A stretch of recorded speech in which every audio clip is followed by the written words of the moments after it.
Maquiavel, comentários à primeira década de Tito Livio.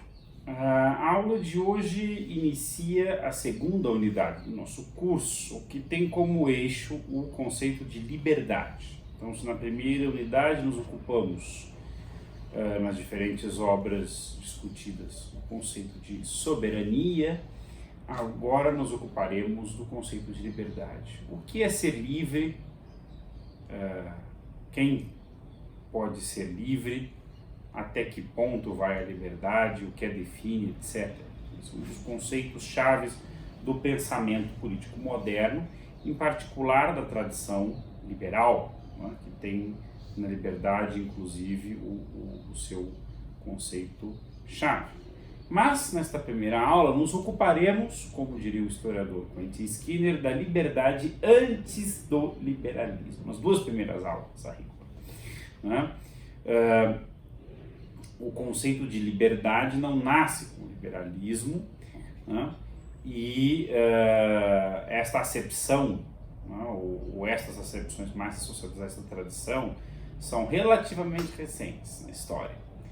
Então, hoje nos ocuparemos do conceito republicano de liberdade, em particular na obra Discorsi, Comentários à Primeira Década de Tito Livio, do florentino Nicolau Maquiavel, que abriu o nosso curso com a sua obra mais conhecida ainda, O Príncipe.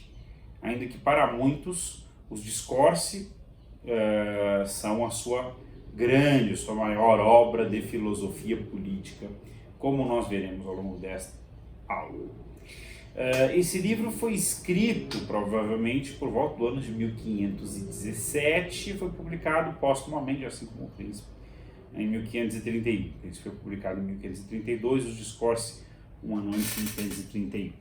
Mas foi escrito 4 anos depois do Príncipe, em 1517. Então vale a pena esclarecer o que aconteceu com a vida de Maquiavel nesse lapso de tempo.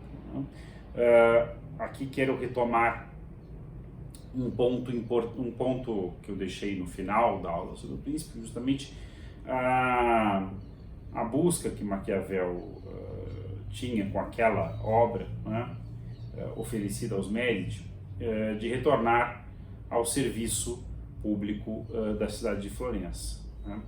Daí a mediação que ele pediu a seu amigo diplomata na corte papal, Francesco Vettori.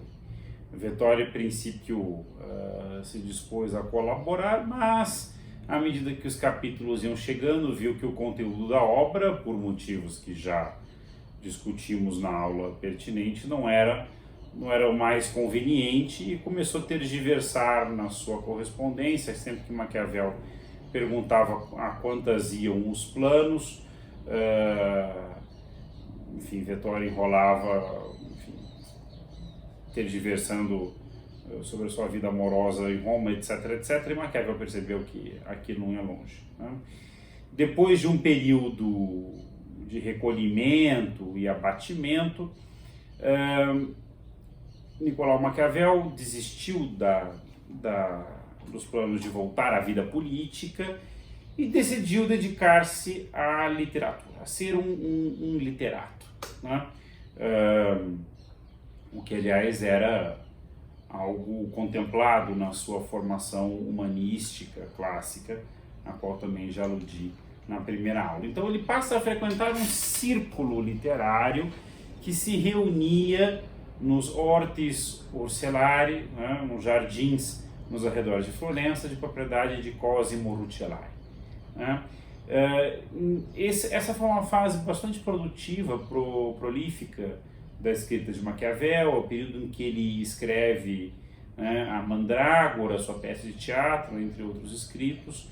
Era um círculo no qual havia discussões eruditas sobre o latim e sobre os clássicos, mas também sobre política. E este era um círculo dos hortis Orcelari, um círculo republicano, né, e que tinha como grande tema de discussão o problema da liberdade cívica, do governo livre, etc. Alguns integrantes do círculo chegaram a se envolver em conspirações para tentar derrubar os Médici e restaurar a República, pelo que foram presos e, inclusive, executados. Maquiavel não participou dessa conspiração, ele, no final da vida, se manteve à margem da vida política, mas ele não deixou de intervir no debate e, em função dele, escreveu esta que é a sua maior obra, mais densa e mais longa também, sobre filosofia política, que são os Discorsi, ou Comentários à Primeira Década de Tito Livio. Uma obra dividida em 3 livros, com muitos capítulos, né? Vocês devem ter percebido que é um livro mais extenso, significativamente mais extenso que o Príncipe, e também uma escrita, ainda que sempre muito elegante, como a escrita de Maquiavel, mas menos fluida, né, mais densa do que a de O Príncipe. É uma obra, inclusive, menos popular, menos lida, né? Mas uma obra fundamental, porque aqui se expressa claramente o pensamento republicano, né, as inclinações republicanas de Maquiavel. Como nós veremos, porém, assim como no Príncipe, Maquiavel é ao mesmo tempo um republicano típico e, por outro lado, contraria pontos importantes dessa tradição, como era pensada até então.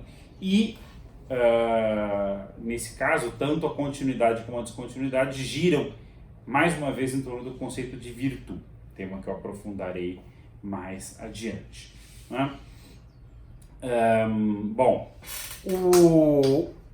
o livro tem como objeto, né, e aqui eu já explico o título, né, a história da República Romana. Na verdade, são uma série de comentários, né, como diz o título, à primeira década de Tito Livio. O que é a primeira década? Primeiros 10 anos? Não.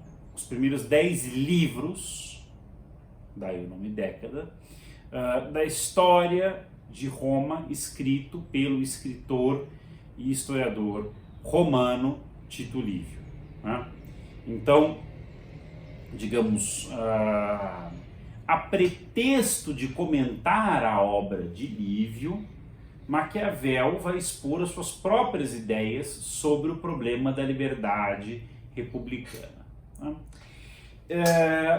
Aqui é interessante fazer uma alusão à introdução do livro, na verdade a advertência que o autor faz logo de saída, que tem uma importante afirmação metodológica, por assim dizer, que tem relação inclusive também com o Príncipe, que diz respeito ao uso da história no pensamento de Maquiavel, né? E ele diz muito abertamente aqui que, para ele, né, os homens são os mesmos em todos os tempos e lugares, e assim sendo, quando estudamos os homens do passado, seus feitos, né, suas ações, etc., extraímos lições preciosas para entender o nosso próprio tempo, para entender o tempo presente, né? Então aqui é uma concepção de história muito diferente daquela que veio a prevalecer a partir do século XVIII, sobretudo do século XIX, na verdade, né?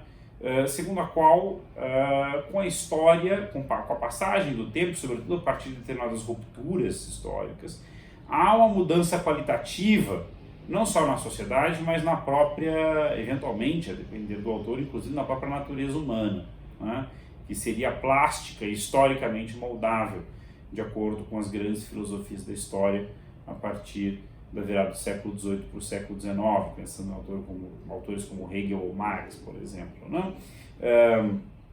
Ou mesmo Tocqueville, né? A diferença entre o homem na sociedade aristocrática e nas sociedades democráticas, e por aí vai. Aqui não, né? Aqui o homem é o mesmo em todos os tempos e lugares, e nesse sentido o estudo dos antigos, né, serve como manancial de lições, né, para os contemporâneos, né? A ideia da história magistra, a história como mestra, como professora, que dá preciosas lições, né, sobre a natureza humana e, sobretudo, sobre a política, né, que é o tema da obra. Então, Maquiavel, a pretexto de falar sobre Roma, está querendo falar também, evidentemente, aos florentinos do seu tempo, né? Bom, dito isto, passemos ao tema mais geral que enfeixa a obra, né? Trata-se do problema do governo livre, ou do Estado, ou da cidade livre, né? E aqui já entramos então no tema da liberdade. A liberdade, né, em Maquiavel, é entendida como o autogoverno, a capacidade ou a possibilidade da cidade-estado de se autogovernar, né? Ou seja, os cidadãos são livres na medida em que participam do autogoverno da república, né? Portanto, não há aqui uma ideia de liberdade como uma esfera privada na qual, né, uma esfera individual privada na qual o Estado, a sociedade ou os demais indivíduos não podem intervir, como é típico de certos autores liberais a partir do século XIX. Nós estamos muito distantes desta noção. Aqui a liberdade deve ser entendida como a participação no governo da República e, portanto, como a ausência de submissão ou de dominação. É esta concepção que na Inglaterra do século XVII, por exemplo, alimentará, né, as demandas dos defensores das prerrogativas do parlamento e críticos do absolutismo real, a ideia de liberdade como não dominação, né? Concepção esta que Quentin Skinner, em seu livro Liberdade antes do Liberalismo, que eu citei logo de saída, chamaria de concepção neo-romana. Neo-romana por quê? Porque representava uma atualização para o início da modernidade, para os séculos XVI e XVII, das concepções do republicanismo romano de Cícero e outros autores da Roma Antiga, né? Ou seja, o cidadão livre é aquele que não está sujeito ao poder arbitrário, né, de um príncipe, porque participa do governo da República, né, porque se autogoverna. Veja, isso não significa que esta concepção republicana seja inteiramente incompatível com uma forma de governo monárquica. Como nós veremos mais adiante, né, Maquiavel se inclinava, em particular, para uma forma mista de governo que combinasse, por exemplo, elementos aristocráticos, democráticos e monárquicos, né? Mas era incompatível com, né, certamente com monarquias absolutistas ou despóticas, né? Porque a ideia de que os cidadãos devam tomar parte, né, por meio de magistrados por eles eleitos, assembleias populares ou aristocráticas, enfim, por diferentes fóruns e magistraturas do governo da cidade, sendo esta então uma cidade livre, autogovernada, e seus cidadãos são, portanto, também livres ao participarem deste governo. Bom, aqui cabe um esclarecimento importante, né? Porque com a decadência das repúblicas no norte da Itália, inclusive aí Florença, os defensores das monarquias ou principados tendiam a sustentar a ideia de que a forma de governo republicano era uma forma que tendia a levar à turbulência, à instabilidade, aos conflitos internos ao Estado, e nesse sentido a decadência, né, a decadência, inclusive, não só no plano político, mas também material, enquanto os principados ou monarquias favoreceriam a estabilidade, nesse sentido a grandeza e a prosperidade do Estado.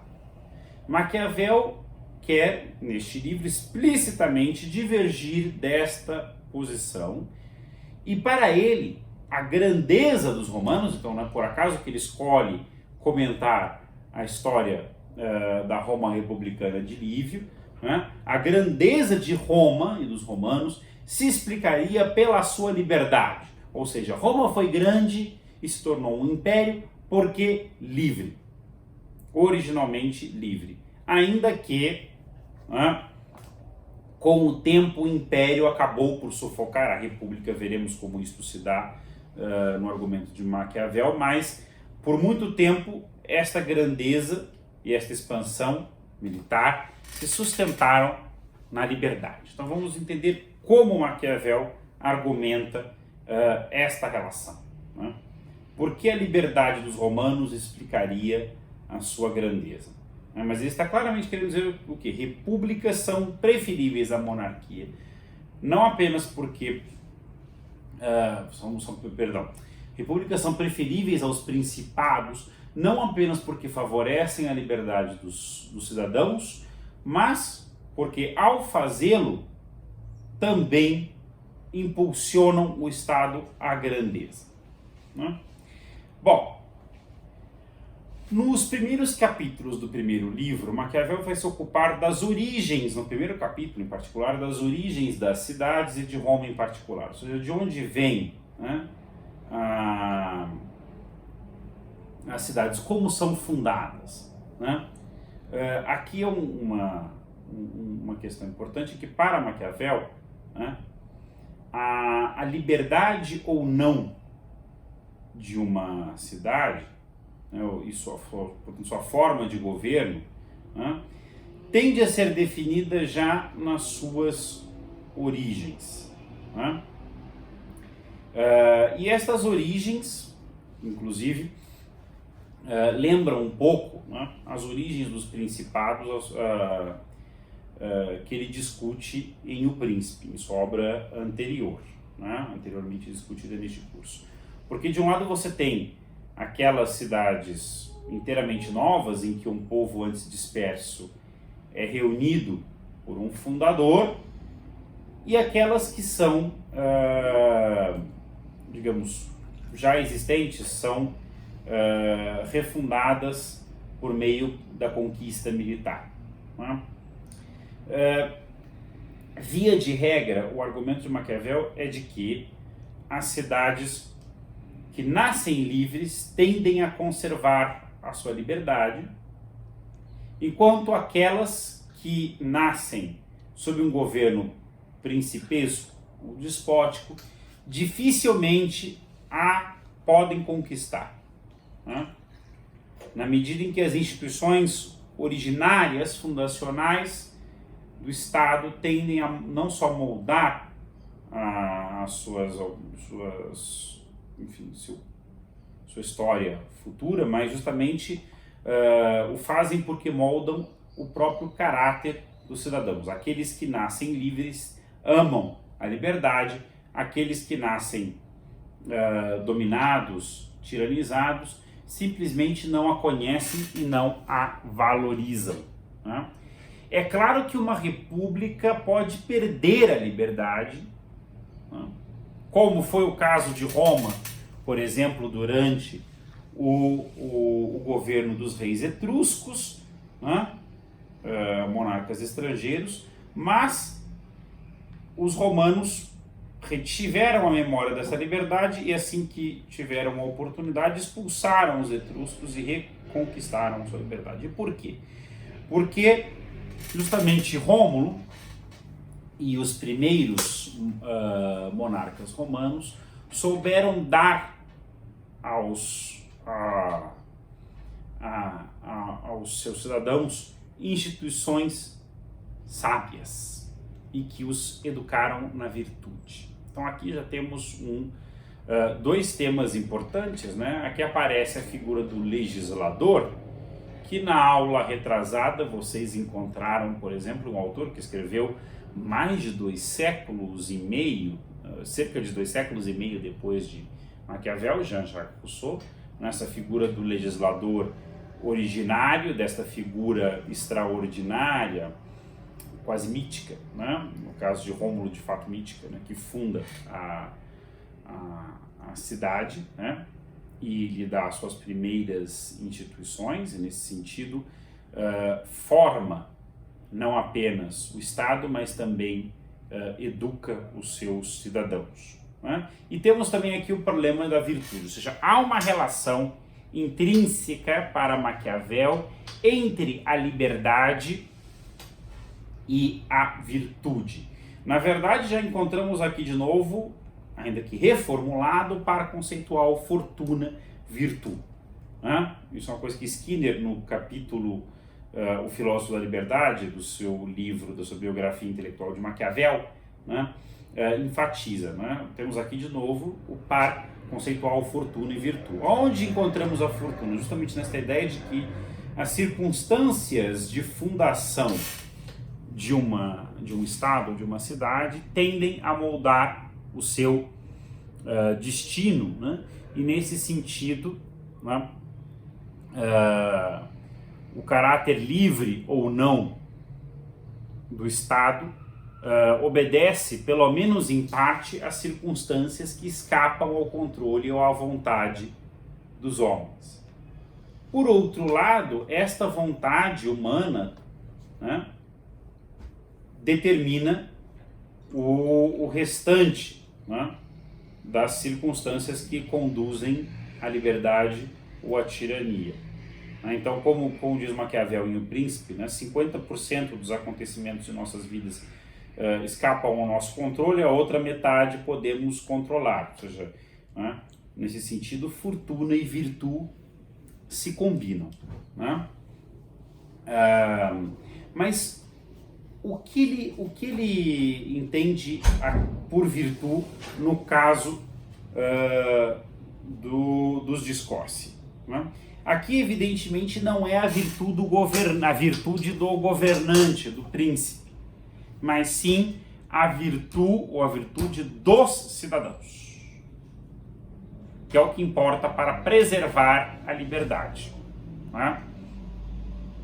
Cidadãos virtuosos preservam a liberdade, a sua liberdade e o governo livre. Cidadãos corrompidos, né, viciosos, tendem a deixar a liberdade se perder. A virtude aqui deve ser entendida como a capacidade de colocar o bem comum, né, a res pública, a coisa pública, acima de suas paixões privadas ou individuais. Então aqui aparece um tema crucial na tradição republicana, com o qual nós também já nos encontramos, né, na obra muito posterior de Rousseau, que é a relação entre bem comum ou bem público e paixões ou interesses privados. Né? O cidadão virtuoso, o cidadão republicano é aquele que põe o bem comum, o amor às leis, o amor à república, à cidade, acima das suas paixões individuais e que faz tudo o que for preciso para preservar a sua liberdade e dos seus. Preservar a liberdade e conquistar a grandeza para a república. Vejam, por um lado, esta é uma definição quase canônica da ideia de virtude republicana, já presente não apenas, né, de alguma maneira em Cícero e nos romanos, mas também na tradição do chamado humanismo cívico, né, do republicanismo italiano dos séculos XV e XVI. Né? Mas nessa definição maquiaveliana, como eu já adiantei, um ponto de descontinuidade ou de ruptura, qual seja a de que, assim como em O Príncipe, o cidadão virtuoso pode e deve, digamos, cometer atos, em geral considerados como viciosos, né, ou moralmente reprováveis, se eles tiverem como objetivo, né, o bem da República. Um dos exemplos que ele dá é de um cidadão romano que consente e apoia a execução dos próprios filhos em nome da liberdade da cidade. Ou seja, os seus filhos atentaram contra Roma, foram condenados à morte e o pai apoia a decisão. Coloca em segundo plano o amor paterno pelos filhos, né? Consente na morte dos filhos, que, né, é a pior dor que pode viver um pai, pondo em primeiro lugar a liberdade da República Romana, né? Este seria um exemplo de um comportamento, de uma atitude considerada virtuosa por Maquiavel, ainda que, né, recorrendo a meios considerados reprováveis pela moral privada, pela moral familiar, né?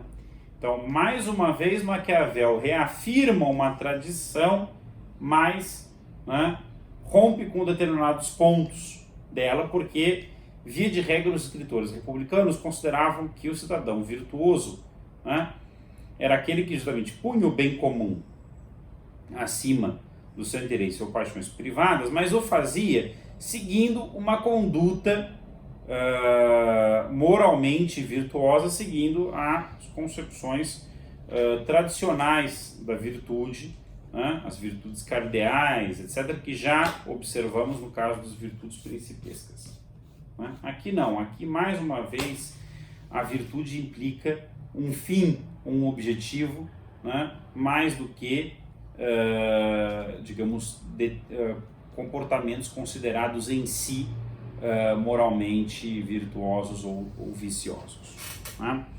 Então esse é um ponto importante, né? Os romanos, foram livres porque eram virtuosos e porque punham o interesse da cidade acima das suas paixões privadas. E Roma deixou de ser um Estado livre à medida em que seus cidadãos se distanciaram desta virtude originária. Então aqui há um problema com que Maquiavel se defronta ainda no primeiro livro, né, que é o de que a tendência é de que os homens se distanciem da virtude, né? A tendência é a de que os homens cedam às suas paixões privadas, né, de ganho material, né, de satisfação pessoal, e nesse sentido a liberdade se torna algo menor, negociável ou até um estorvo, né? E o limite se perde. É uma tendência aí de decadência das repúblicas e da virtude cívica, né? Mais uma vez aparece ou reaparece aqui, como nos lembra também Skinner, essa concepção cética ou mesmo pejorativa que Maquiavel tem da natureza humana, já vista em O Príncipe. Agora, a pergunta é, Roma conseguiu preservar a República ainda por muito tempo, né? Durou um período histórico muito longo, séculos. E como ela foi capaz de fazer isso? Essa é uma pergunta importante que também perpassa o conjunto da obra. Então, Maquiavel vai dar algumas respostas de como Roma foi capaz de preservar, né, por muito tempo a virtude dos seus cidadãos, e mesmo quando essa virtude começa a declinar, ela ainda consegue preservar por um bom tempo a forma republicana, a forma de governo livre, né? As respostas são diferentes ao longo do texto. Algumas remetem à arquitetura das próprias instituições políticas, outras à dinâmica política e inclusive ao conflito interno à República, outras, digamos, ao âmbito propriamente militar, das conquistas romanas, e também a religião e os usos e costumes. Então vamos abordá-las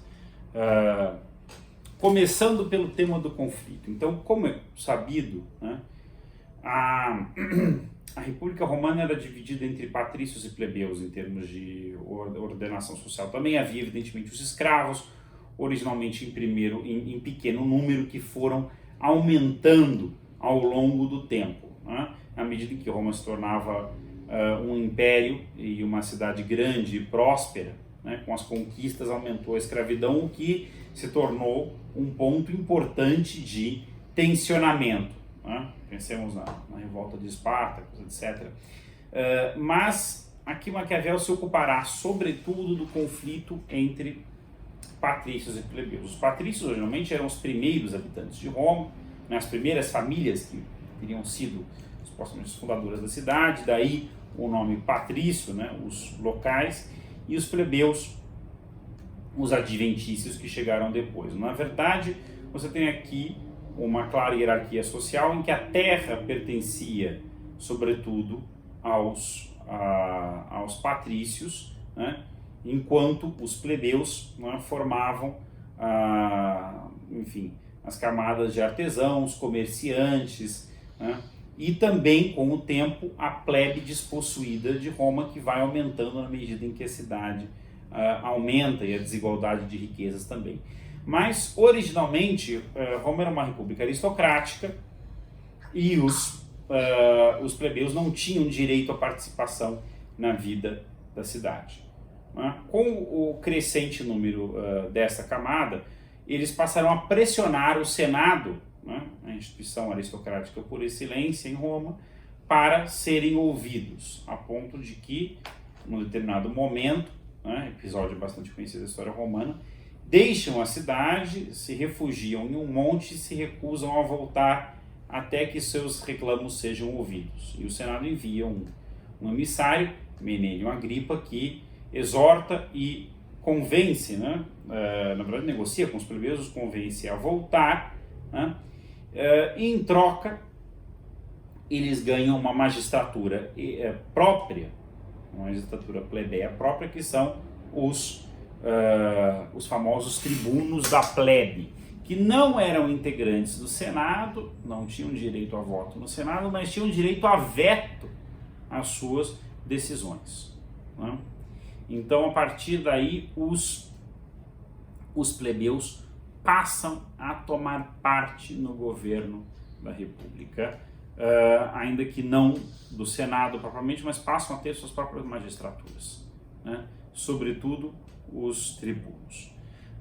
Maquiavel faz alguns comentários bastante interessantes nesse sentido, que reforçam a ideia de que ele é um autor raro na tradição republicana e na filosofia política mais geral, que valoriza o conflito, porque ele considera que justamente, né, esta combinação de instituições aristocráticas e populares foi a maneira que a República Romana encontrou de canalizar o conflito de facções, patrícios e plebeus, para dentro da própria arquitetura do governo da polis, e nesse sentido garantir o equilíbrio entre essas facções e a preservação da liberdade.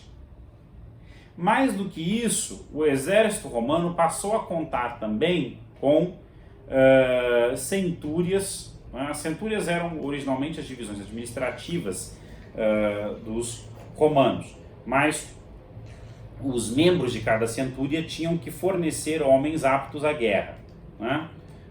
Daí o nome centurião, que eram justamente os comandantes de cada batalhão, de cada centúria, né? Então, além das centúrias originalmente compostas exclusivamente por patrícios, Roma passa a contar também com centúrias plebeias, ou seja, os plebeus não apenas passam a ser contemplados no governo da República, mas passam também a fornecer homens para a guerra. Então, nesse sentido, Maquiavel mostra como Roma não apenas canalizou o conflito para dentro de suas instituições de governo, mas também para a conquista externa, ou seja, ao equilibrar as facções e preservar a liberdade, a forma de governo romano também acabou canalizando este conflito para a conquista de territórios, de mais territórios para a República, né? Ou seja, os romanos, ao invés de combaterem-se uns aos outros, combatiam pela grandeza da República, né? Então, aqui justamente se mostra, né, uma primeira resposta a como Roma foi grande porque foi livre, né? Aquela afirmação original da qual partia Maquiavel, né? A forma republicana não é necessariamente avessa à grandeza e à estabilidade. Roma foi relativamente estável por um longo período de tempo, ainda que depois tenha acabado por sucumbir, né, à forma imperial, mas também nesse período elas expandiam enormemente seus domínios, justamente porque tinha uma forma de governo livre que era capaz de canalizar o conflito entre facções. Então aqui ele não defende a supressão das facções, pelo contrário, né? Ele considera que elas são inerentes à vida republicana, né? Mas estas facções, que por sua vez expressam diferenças sociais e conflitos sociais, devem ser canalizadas na própria forma de governo da República. E aqui eu entro no tema das formas de governo, né? E Maquiavel aqui retoma a tipologia aristotélica das formas puras e das formas decadentes ou corruptas de governo, né? Enfim, a monarquia e a tirania, a aristocracia e a oligarquia, e a democracia ou oclocracia. Aqui, em vez de democracia, Maquiavel fala em governo popular, né? Então, você teria esta alternância pontuada por revoluções cíclica entre as diferentes formas de governo. Quer dizer, aqui o tempo histórico, assim como entre os gregos e romanos, é pensado em termos cíclicos, né? E a revolução descreve não uma ruptura no tempo, né? Como Koselleck bem lembra, a partir da Revolução Francesa vai ser o caso, e até hoje, assim que entendemos o termo revolução, né?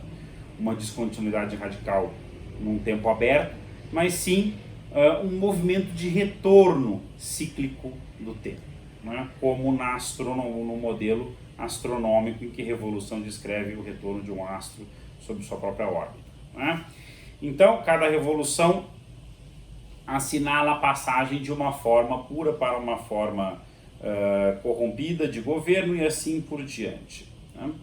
Mas Maquiavel diz, há também a possibilidade de se combinar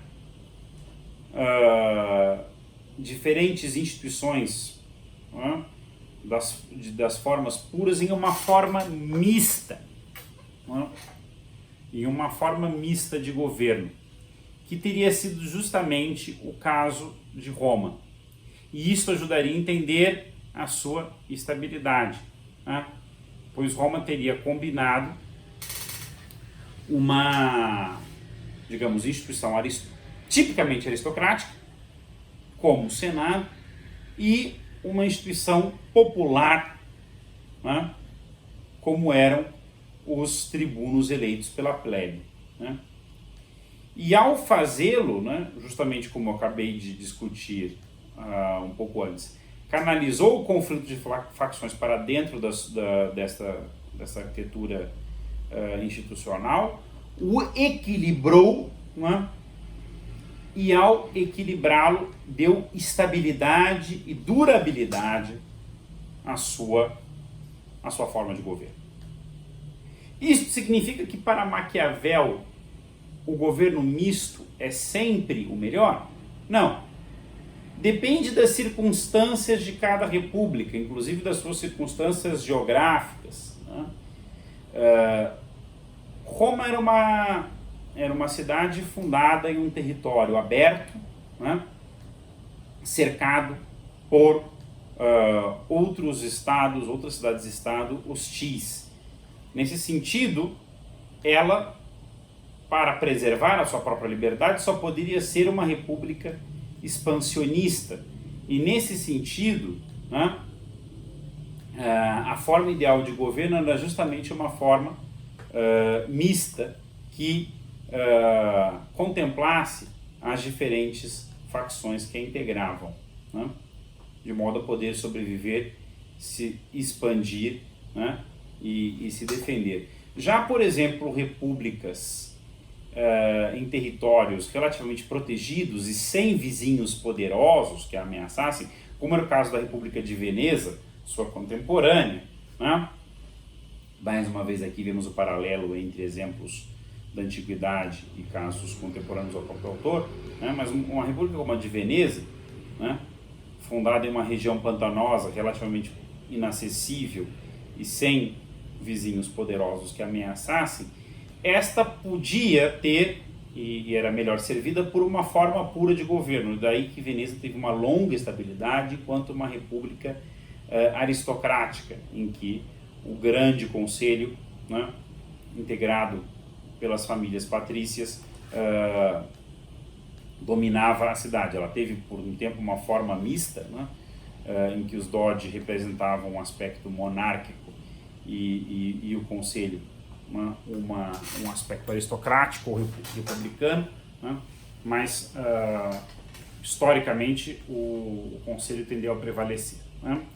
Assim como Esparta, que como Roma, né, era uma... Enfim, na verdade Esparta também ficava numa região montanhosa, mas se caracterizou como uma república não expansionista, perdão. Ela teve instituições predominantemente aristocráticas também, né? Ainda que tivesse instituição, a figura dos éforos, que representavam um aspecto monárquico na sua forma de governo. Então Maquiavel se inclina para, né, o governo misto como a melhor forma para dar estabilidade e durabilidade, né, a uma república, mas ao mesmo tempo assinala que as diferentes formas de governo se relacionam com as circunstâncias e condições de cada cidade, de cada estado. Bom, já me encaminhando para a conclusão, né, eu queria dizer algumas palavras também sobre o aspecto militar e a questão da religião, usos e costumes, né? É interessante que Maquiavel, no caso das conquistas romanas, né, alude, por exemplo, ao modo como os romanos usavam a sorte para prever os resultados das suas batalhas, né, apelando aos augúrios, né, os oráculos que diziam se a cidade teria ou não sorte no combate. E Maquiavel mostra como esta instituição, essa crença, né, esse costume romano, tendia a favorecer o empenho dos soldados na batalha, porque a confiança na vitória os levava a se empenhar ainda mais no combate. E isso me leva ao problema da religião e dos costumes romanos, né? Por quê? Porque justamente para Maquiavel eles eram uma parte importante, né, muito importante, da preservação da virtude cívica, né? Na medida em que a religião dos romanos e seus costumes tendiam a levá-los a, primeiro, colocar a república acima das suas paixões pessoais, como, por exemplo, né, a instituição que previa, né, que o direito de acusação dos magistrados pelos cidadãos, mas ao mesmo tempo exigia que os cidadãos provassem, né, a sua palavra, e punia severamente o falso testemunho. Ou então o caráter sagrado dos juramentos no direito romano. Quando um romano jurava, ele estava jurando pelos deuses, né? E o falso juramento também era severamente castigado. Nesse sentido, Maquiavel faz um elogio, que vocês já encontraram em Rousseau, né? Um elogio a censura como justamente uma instituição-chave para preservar estes usos e costumes austeros, né? Mas, de maneira geral, ao cultuar seus deuses, os romanos cultuavam as suas próprias leis e a sua própria cidade, né? E, nesse sentido, as instituições ensinavam os romanos a amarem a república. Exatamente o contrário, segundo Maquiavel, do que fazia a Igreja Católica na Itália do seu tempo, né?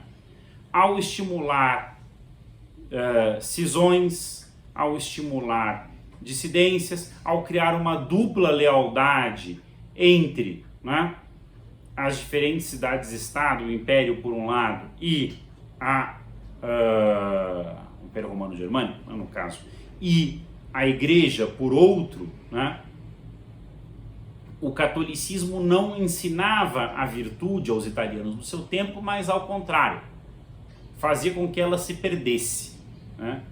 Nesse sentido, ele é um crítico bastante duro da Igreja Católica e do seu papel político na Itália, né?